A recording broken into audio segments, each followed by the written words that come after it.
আসসালামু আলাইকুম এভরিওয়ান, আমি শাহিন। আর আজকের এই ভিডিওতে আমরা জানবো যে আপনাকে কে কল দিচ্ছে আর সেটা অটো অ্যান্সার, মানে অটোমেটিকলি সেই কলটা উঠে যাচ্ছে। এখানে কি করবেন, আজকের এই ভিডিওতে এমন একটা গুরুত্বপূর্ণ সেটিং আছে যেটা যদি আপনার মোবাইলে করেন তাহলে আপনার এই অটো অ্যান্সার প্রবলেমটা সলভ হয়ে যাবে।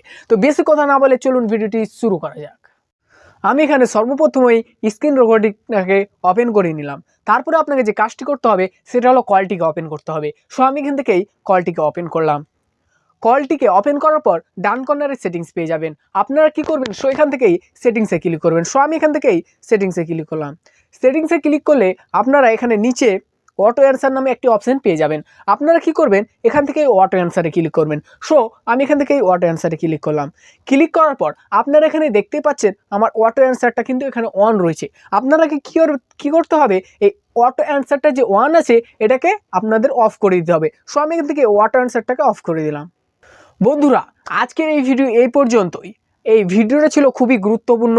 আপনাদের যদি এই ভিডিওটা দেখে কোনো উপকার হয়ে থাকে তো দয়া করে আমাদের এই চ্যানেলটিকে সাবস্ক্রাইব করে বেল আইকনটিকেও বাজিয়ে দিবেন, যাতে আমাদের এই ভিডিওগুলো সবার আগে আপনার কাছে নোটিফিকেশন যায় আর সেই নোটিফিকেশনে ক্লিক করে সবার আগে আমাদের ভিডিও আপনি দেখতে পারেন। তো এই ছিল আজকের এই ভিডিও। ভালো থাকবেন, সুস্থ থাকবেন। আসসালামু আলাইকুম।